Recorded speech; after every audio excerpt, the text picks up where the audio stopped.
Yaipare, ngasi haisaki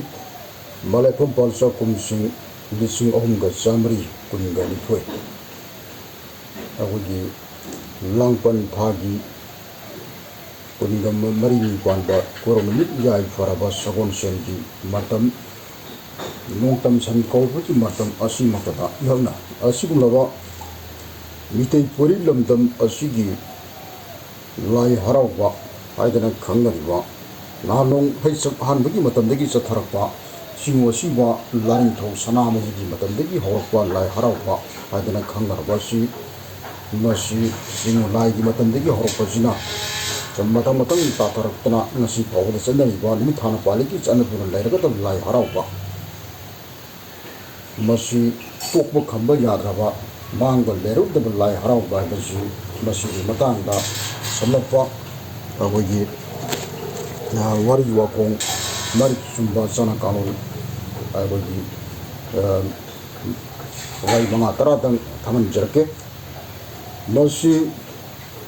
lai harau bai basi agona hingi matam lai harau bukawi taibong nyu bune hingi matam gi manung ase masi lai harau bukawi masi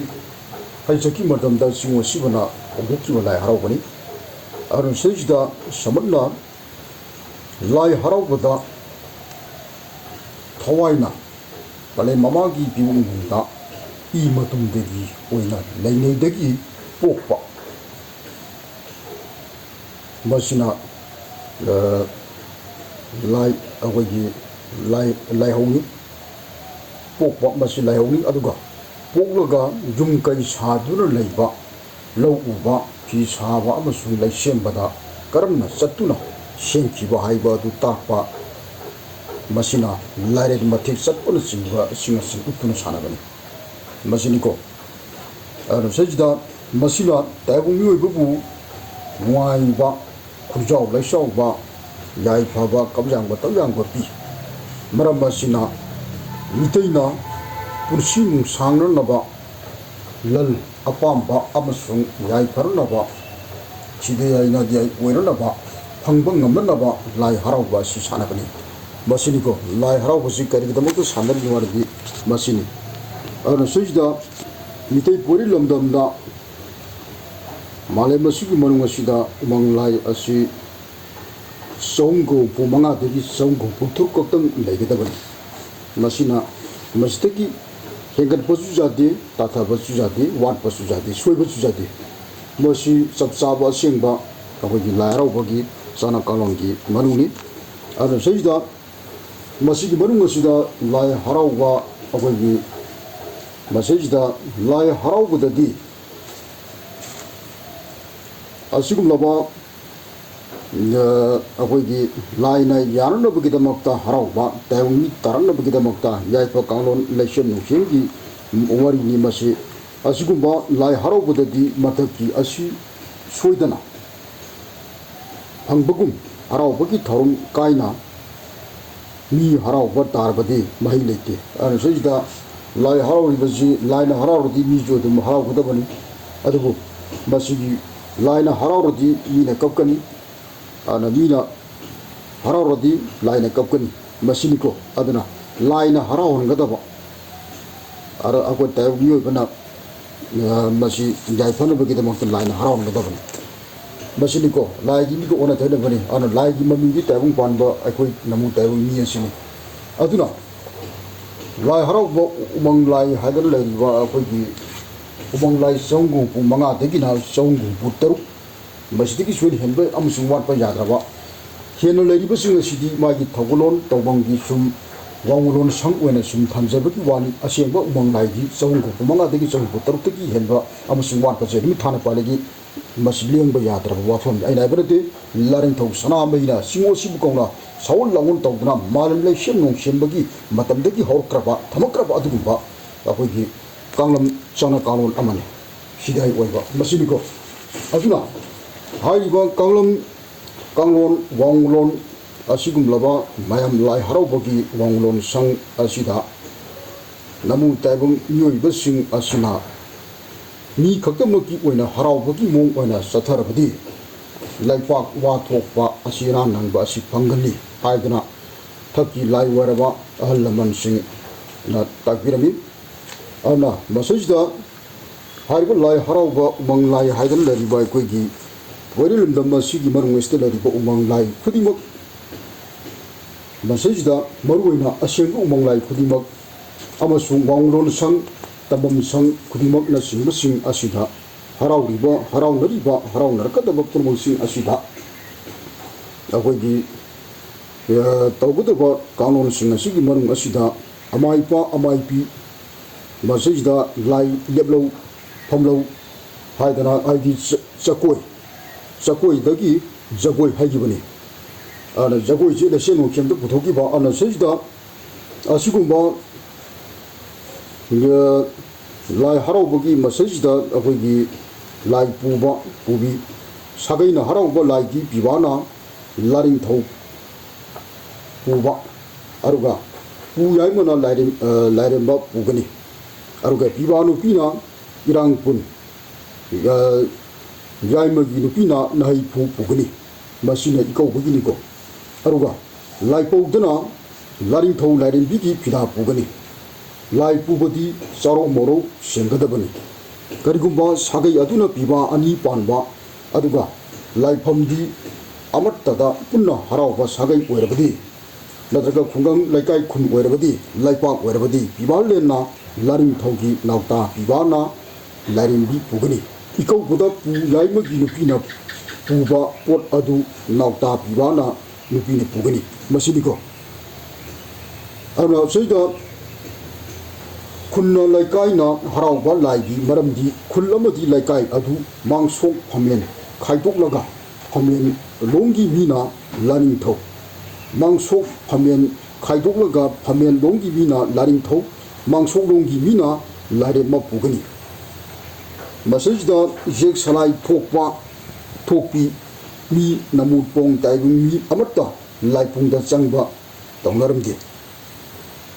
ꯑꯃꯗꯤ ꯂꯨꯈꯥ ꯄꯣꯈꯥ ꯑꯃꯠꯇꯅ ꯂꯥꯏꯄꯨꯡꯒꯤ ꯃꯊꯛꯇ ꯀꯥꯈꯠꯅꯔꯝꯗꯦ ꯃꯁꯤꯅꯤꯀꯣ ꯑꯗꯨꯁꯤꯗ ꯑꯃꯗꯤ ꯃꯌꯥꯡꯒꯤ ꯂꯥꯏꯔꯤꯛ ꯂꯥꯏꯁꯣꯟ ꯆꯠꯄ ꯃꯤ ꯅꯃꯨꯄꯣꯡ ꯇꯥꯏꯕ ꯃꯤ ꯑꯃꯠꯇꯅ ꯎꯃꯪ ꯂꯥꯏꯒꯤ ꯂꯥꯏꯄꯨꯡꯗ ꯀꯥꯈꯠꯐꯗꯦ ꯀꯔꯤꯒꯨꯝꯕ ꯀꯥꯈꯠꯂꯕꯗꯤ ꯂꯩꯄꯥꯛ ꯂꯩꯀꯥꯏ ꯈꯨꯟ ꯑꯗꯨ ꯃꯥꯡꯉꯤ ꯅꯃꯨꯡꯉꯤ ꯂꯥꯏꯅ ꯂꯩꯇꯦ ꯌꯥꯗꯦ ꯁꯨꯡꯌꯥ ꯌꯥꯗꯦ ꯅꯃꯨꯡꯉꯤ ꯃꯔꯝ ꯑꯗꯨꯅ ꯑꯋꯥ ꯑꯅꯥ ꯊꯣꯛꯀꯅꯤ ꯍꯥꯏꯕꯁꯤ ꯑꯩꯅ ꯍꯥꯏꯕꯗꯤ ꯑꯩꯈꯣꯏꯒꯤ ꯊꯛꯀꯤ ꯂꯥꯏ ꯑꯣꯏꯔꯕ ꯑꯍꯜꯁꯤꯡꯒꯤ ꯌꯥꯅ ꯍꯥꯏꯕꯅꯤ ꯑꯗꯨꯅ ꯁꯤꯁꯤꯗ ꯄꯨꯌꯥꯁꯤ ꯑꯗꯨꯅ ꯁꯤꯁꯤꯗ ꯍꯥꯏꯔꯤꯕ ꯄꯨꯌꯥ ꯐꯩꯗꯣꯝ ꯃꯔꯤ ꯑꯁꯤꯒꯤ ꯃꯇꯨꯡ ꯏꯟꯅ ꯍꯥꯏꯖꯕꯅꯤ ꯑꯗꯨꯅ ꯁꯤꯁꯤꯗ ꯂꯥꯏ ꯄꯨꯔꯤꯕꯤ ꯑꯗꯨꯒꯨꯝꯂꯕꯤ ꯊꯧꯒꯜ ꯆꯪꯂꯤꯕꯤ ꯅꯃꯨꯄꯣꯡ ꯇꯥꯏꯕ ꯃꯤꯑꯣꯏ ꯄꯨꯝꯅꯃꯛꯅ ꯐꯤ ꯁꯦꯝꯕ ꯌꯥꯗꯕꯅ ꯐꯤꯟ ꯑꯁꯤ ꯇꯧꯒꯅꯤ ꯀꯔꯝꯕ ꯐꯤꯟꯅꯣ ꯍꯥꯏꯕ ꯃꯇꯝꯗ ꯂꯥꯏ ꯄꯨꯕ ꯅꯤꯄꯥꯅ ꯏꯟꯕ ꯏꯅꯐꯤꯗꯤ ꯌꯦꯂꯣꯝꯗꯒꯤ ꯑꯣꯏꯗ ꯍꯥꯏꯒꯠꯂꯒ ꯐꯤꯖꯤꯟꯅꯅ ꯌꯦꯠꯀꯤ ꯂꯦꯡꯕꯥꯟꯗꯒꯤ ꯄꯨꯊꯔꯒ ꯑꯣꯏꯒꯤ ꯐꯤꯖꯤꯟꯅ ꯊꯕꯥꯛꯇ ꯄꯨꯟꯒꯅꯤ ꯂꯥꯏ ꯄꯨꯈ꯭ꯔꯕꯗꯤ ꯐꯤ ꯁꯦꯝꯕ ꯌꯥꯗꯕꯅ ꯐꯤ ꯈꯨꯏꯟ ꯑꯁꯤ ꯇꯧꯒꯅꯤ ꯁꯤꯅꯤꯀꯣ ꯂꯥꯏ ꯄꯨꯔꯤꯉꯩ ꯃꯇꯝꯗ ꯐꯤ ꯁꯦꯝꯕ ꯈꯣꯠꯄ ꯌꯥꯗꯦ ꯑꯩꯈꯣꯏꯒꯤ ꯐꯤꯔꯣꯜ ꯄꯥꯏꯕ ꯌꯥꯗꯦ ꯈꯨꯠꯁꯤꯅ ꯀꯔꯤꯒꯨꯝꯕ ꯄꯣꯠ ꯑꯃꯠꯇ ꯂꯥꯏꯒꯤ ꯄꯣꯠꯁꯛꯇꯨ ꯄꯥꯏꯕ ꯅꯠꯇꯅ ꯍꯛꯆꯥꯡꯗ ꯀꯩꯗ ꯑꯃꯠꯇ ꯄꯥꯏꯕ ꯌꯥꯗꯦ ꯄꯥꯏꯔꯨꯕ ꯑꯣꯏꯇꯥꯔꯒꯗꯤ ꯇꯥꯔꯦꯟ ꯄꯨꯡꯐꯥꯏ ꯅꯥꯍꯩ ꯊꯣꯛꯀꯗꯕ ꯑꯃꯥꯏꯕꯅ ꯃꯁꯤꯅꯤꯀꯣ ꯂꯥꯏ ꯊꯥꯕꯜ ꯌꯥꯎꯕ ꯅꯨꯄꯤ ꯃꯆꯥ ꯂꯩꯁꯥꯕꯤꯁꯤꯡꯁꯨ ꯐꯅꯦꯛ ꯃꯌꯦꯛ ꯅꯥꯏꯕ ꯍꯥꯏꯕꯗꯤ ꯃꯄꯥꯟ ꯅꯥꯏꯕ ꯁꯦꯠꯀꯅꯤ ꯃꯁꯤ ꯁꯦꯠꯇꯕ ꯅꯨꯄꯤ ꯑꯃꯠꯇꯅ ꯂꯥꯏꯄꯨꯡꯗ ꯆꯪꯕ ꯌꯥꯗꯦ ꯃꯁꯤꯅꯤꯀꯣ ꯈ꯭ꯋꯥꯡꯆꯦꯠ ꯑꯃꯃꯝ ꯀꯤꯒꯅꯤ ꯏꯅꯐꯤ ꯏꯟꯒꯅꯤ ꯑꯃꯗꯤ ꯂꯥꯏꯄꯛꯇ ꯂꯩꯁꯥ ꯅꯝꯒꯅꯤ ꯃꯥꯂ ꯂꯩꯁꯥ ꯅꯝꯒꯅꯤ ꯂꯥꯏꯄꯛꯇ ꯂꯩꯁꯥ ꯅꯝꯗꯕ ꯅꯨꯄꯥ ꯅꯨꯄꯤ ꯑꯃꯠꯇꯅ ꯑꯩꯈꯣꯏꯒꯤ ꯃꯤꯇꯩ ꯄꯨꯔꯂꯝꯗꯝꯒꯤ ꯎꯃꯪ ꯂꯥꯏ ꯆꯪꯍꯨꯝꯐꯨ ꯃꯉꯥꯗꯒꯤ ꯆꯪꯍꯨꯝꯐꯨ ꯇꯔꯨꯛ ꯂꯩꯔꯤꯕ ꯍꯦꯛ ꯂꯩꯕ ꯃꯤꯇꯩ ꯄꯨꯔꯂꯝꯗꯝꯒꯤ ꯂꯥꯏꯐꯝꯂꯦꯟ ꯑꯁꯤꯗ ꯆꯪꯕ ꯑꯁꯤ ꯌꯥꯗꯦ ꯅꯃꯨꯡꯉꯤ ꯅꯠꯇ꯭ꯔꯕꯗꯤ ꯂꯩꯄꯥꯛ ꯑꯋꯥꯕ ꯇꯥꯏ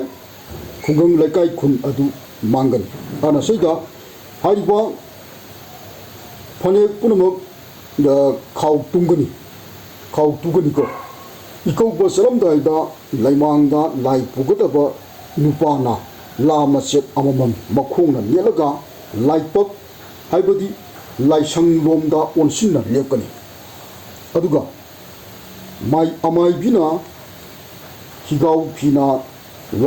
lauthok lausin yanaba yomba langomda jetpa iri lang hapa chafu adu lai puba migi ngaksamda pungani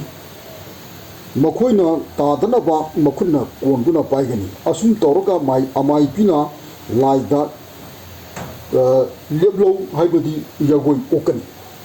masi hanba yagoi amai bigi hanba yagoi masi hore chakoi okpa haibadi yagoi okpa loibaga mathakta haikiba thogon adugi matung ina pareng leng liba adomda lai puba nipa ani adu mafam da changduna lemnaba mamai hek onthokpada pena khongduna amai pina lahu jagoina lai hogani masini ko karo matamda pena chajing aslian bo hogotaki haibaji hujiki aina haijagri matang jiniko pena ji len bo hogotabaji matang makan khara khaidoi masajda masini anu sajda lai haraubuda asumna anu sajda akoigi matang sum chatharakpasina amai bina sarik khingduna lai hogotpaga pena khongani pena khongje masi matang jide pena jing horkodaba anu sajda pung yaurobadi pung sujaigani amai bina lairo amai bina lairon taduna laipau senba hek hogbaga pena su pung su lepkani je pena ga pung lepbagi matang ji masi matang ji tani ar sojda isingdagi lai ikau ba si loiraga ikau phuda layom hapa asibu lai kalakhatpa ikau haini koi masini ko lai ikau haidi masini ar ko sojda masigi lai ikau ba isingdagi lai kokhali basina ani suba mongi lai kokhatpani anma lai kokhatpaki duna aino ko na matang matum hajarke ar sojda lai lakotpa loiraga lai sang yauna ba lakpa asibu lai hika bai na khange masi hika bai na khange masini ko masajda lai na higarak mata masida thengkhang ahumlak leptuna lai pung thongna amuk lai nirana amuk amasung lai kang lai na amuk jagoi ahumlak okani masibu khunjau laichau jagoi haina koi sini ko ana sajda ahona lai ko khatbu matamda thengkhang ahumlak si lepkani masi leptabu aitaragadi lai ko khatpadu soirabani sini ko sumai tokna akoinagi adumai mamangai degi lai hakdagi horlaba musiwa lai sem nong semgi lai mapuren oiraba koru malem purmaki mapu oiraba eng pangbu mapu oiriba singraba siu asibaidana khangaraba mahakna lai haraubaje hogdoki magi matamdagi hogdorpani masi sakpolon khaidigi warini hangkolongi warini hangkolondagi har horupasina sakpolon ki matamda han bahaichaki matamda namu taibang mi taranabaki damakta taibang panba si oranabaki damakta harauba khuau harauba si masina hogdoki ana masajda akoigi mitei purilamda masida lariba umang lai saungrompu manga dagi hubutaru pawgo lariba akang naba asida masajda akoigi chapsaba singosibona nanongda namu taibang mi sarkibagi mitei ama oibagi hongnabi chana kanglon asi kaidana laipakta laisa lauba amai pi khudimangna pidon singakadaba amai po khudimangna phayom sepa matamda haibadi phayom sepa matamda akoigi mapan chanba phayom amate setpa yade masini ko phayomgi matang goina matang matungina chapchana haktheng naba akoigi mikapung golena na usarakani adugi matang da chapchaba sengba ai madu chapchaba haijarage phayomgi matang du an sejda asumna lai haraugi kanglon wanglon masi sathabu oirabadi akoigi mitei purilamda masi adugi matik mamangai akoigi haisaki matamda laring thau kangbuna paligi matamda jai pharamba adugumba laring sanamagi lining kanglon adu kaidana ngasi phawbada tungda nuithana palibu makai yai pharakani haibasi matangda ai thamjari yai phare